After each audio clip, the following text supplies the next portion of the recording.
जिंदगी का सफर सुहाना हो उसके लिए सावधान रहना जरूरी है। रोजमर्रा के आपाधापी में कुछ देर बैठकर सोचना समझना भी जरूरी है कि आपके आसपास क्या हो रहा है और जो कुछ हो रहा है उससे हमारी जिंदगी, हमारा परिवार कैसे प्रभावित हो सकता है।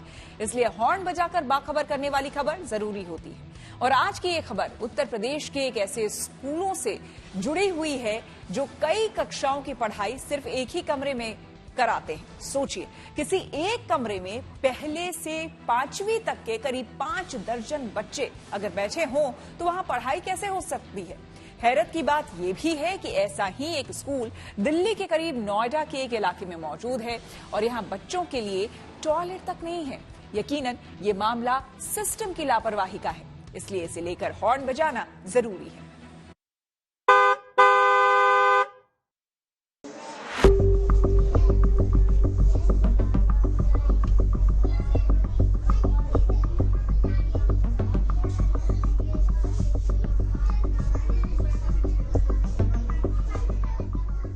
आजादी के 7 दशकों में एक बड़ी उपलब्धि तो ये है कि देश चांद तक पहुंच गया, लेकिन दूसरी तस्वीर को भी देखने समझने की जरूरत है, जो बताती है कि कई इलाकों में स्कूली शिक्षा चंदा मामा की कहानियों वाले दौर में ही अटकी हुई है।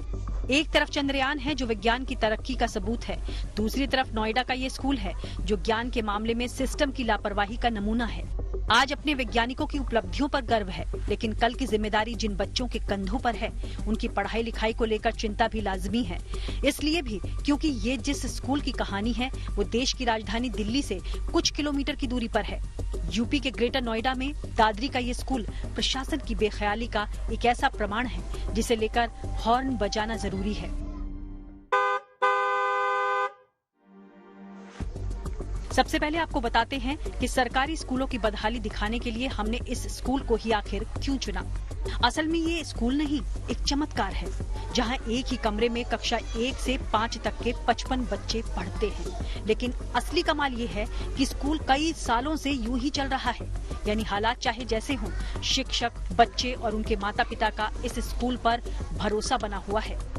उत्तर प्रदेश की आर्थिक राजधानी गौतम बुद्ध नगर के दादरी गांव में मैं खड़ा हूं और दादरी का ये गढ़ी गांव है और यहाँ पर आप देखिए एक स्कूल है। ये प्राथमिक स्कूल है, सरकारी स्कूल है, लेकिन यहाँ पर स्कूल के नाम पर सिर्फ एक ये ही क्लास है, सिर्फ ये एक कमरा है और इस कमरे में 5 क्लासेस चल रही हैं, फर्स्ट से लेकर क्लास 5 तक। मतलब कि इस पूरे कमरे में 5 क्लास के बच्चे बैठे हुए हैं। कुछ बच्चे फर्स्ट क्लास में हैं, कुछ सेकंड में, कुछ थर्ड में, कुछ फोर्थ में, कुछ 5th में। ये सबसे आगे वाली रो जो आप देख रहे हैं ये 5th क्लास के बच्चे हैं। इस तरफ जो बच्चे बैठे हुए हैं ये 4th क्लास के बच्चे हैं। उनके आगे वाले 1st और 2nd क्लास के बच्चे हैं, जबकि वो बाईं तरफ 3rd क्लास है। एक ही वक्त पर ये सारी क्लासेस चलती हैं। यहाँ पर आप 4-5 टीचर्स भी देख पा रहे हैं जो कि सारी फीमेल्स हैं, महिला हैं। 5th क्लास तक की ये क्लास है, 1st to 5th, लेकिन यहाँ पर आपको सिर्फ 3 ब्लैक बोर्ड दिखाई पड़ रहे हैं। 3 ब्लैक बोर्ड दिखने का मतलब है कि ये काले अक्षर भी बच्चों के हिस्से में बारी बारी से आते हैं। मतलब ऐसा नहीं हो सकता कि सभी बच्चे एक साथ ब्लैक बोर्ड पर पढ़ पाए। जब एक क्लास ब्लैक बोर्ड पर पढ़ रही होती है तो जाहिर तौर पर दूसरे कुछ क्लास के बच्चे कुछ और काम कर रहे होते हैं। ये कहानी दादरी के बस इसी स्कूल की नहीं, ऐसे सरकारी स्कूलों की तादाद बेहिसाब है जहां इमारत नहीं, इमारत है तो दूसरे जरूरी इंतजाम नहीं, कहीं पानी नहीं, कहीं टॉयलेट नहीं, फिर भी इनके जरिए शिक्षा की अलग जगाई जा रही है। अब इसी स्कूल को देख लीजिए, 55 बच्चे हैं लेकिन एक भी टॉयलेट नहीं। सबसे बड़ी बात यह है कि इस पूरे स्कूल के आसपास आपको कहीं भी इस प्रेमाइसेस में कोई टॉयलेट दिखाई नहीं पड़ेगा। सारी जो टीचर्स हैं वो महिलाएं हैं, उन्हें भी जब कभी वॉशरूम यूज करना होता है तो वो अगल बगल के आस पड़ोस मोहल्ले के घरों में जाती हैं। और जो बच्चे हैं अगर उन्हें टॉयलेट लगती है तो वो भाग कर अपने घर जाते हैं। कितने पीरियड्स होते हैं? मैं हिंदी, इंग्लिश, मैथ, संस्कृत, पर्यावरण और सब पढ़ते हो यहाँ पे? हाँ। पढ़ाई होती है अच्छे से? यहाँ। अच्छा, यानी अगर टॉयलेट लगती है तो क्या करते हो फिर? अपने घर जाते हैं। घर जाते हो? कितने बजे आते हो घर से स्कूल? कब जाते हो? 8 साढ़े 8 के बीच। हाँ, वापस कब जाते हो? 2 बजे। अच्छा, अगर बीच में टॉयलेट लगे तो फिर क्या करते हो? घर जाते हैं। घर जाते हो? इस स्कूल के शिक्षकों की दाद देनी होगी। एक कमरे के स्कूल में जो कुछ करना मुमकिन है उन्होंने किया है। एक दरवाजे को नोटिस बोर्ड बनाया हुआ है। दीवारों पर मदर टेरेसा और महादेवी वर्मा की तस्वीरें लगी हैं। ज्ञानवर्धक सूक्तियां लिखी हुई हैं और बच्चों को समझाने के लिए सोलर सिस्टम भी बनाया गया है। लेकिन सरकारी सिस्टम का क्या किया जाए, इसका जवाब इनके पास नहीं है। बच्चे होनहार हैं, इसलिए एकाग्रता से एक ही क्लासरूम में पढ़ाई कर रहे हैं, किए जा रहे हैं।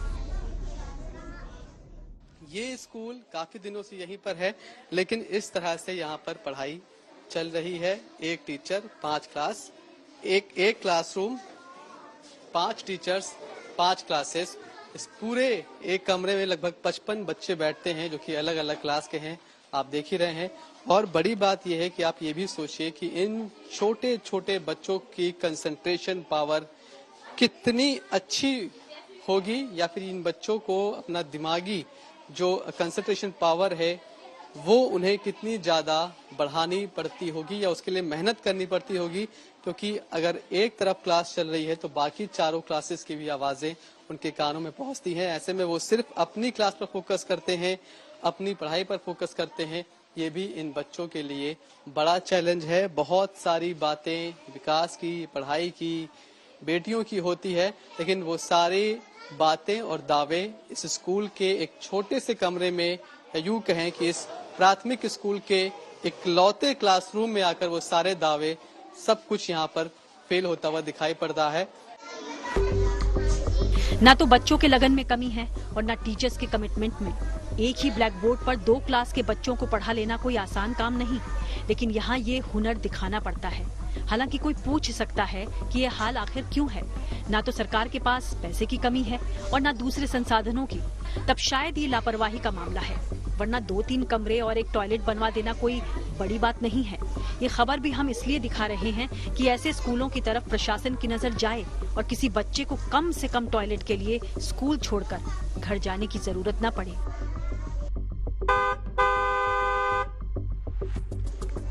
नोएडा से मनीष चौरसिया के साथ bureau report, good news today.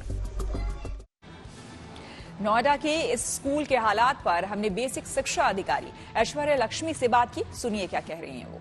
वहाँ पे जमीन की कमी थी, जिसके कारण वो स्कूल पहले भी एक सामुदायिक भवन में चल रहा था। चूंकि वो बिल्डिंग जर्जर हो गई थी और हमारे यहाँ पे अभी ACR का पैसा आया था, जिस क्रम में 2 साल पहले वो बिल्डिंग बनवाई गई है, इसलिए बच्चों को यहाँ पे शिफ्ट कराया गया था।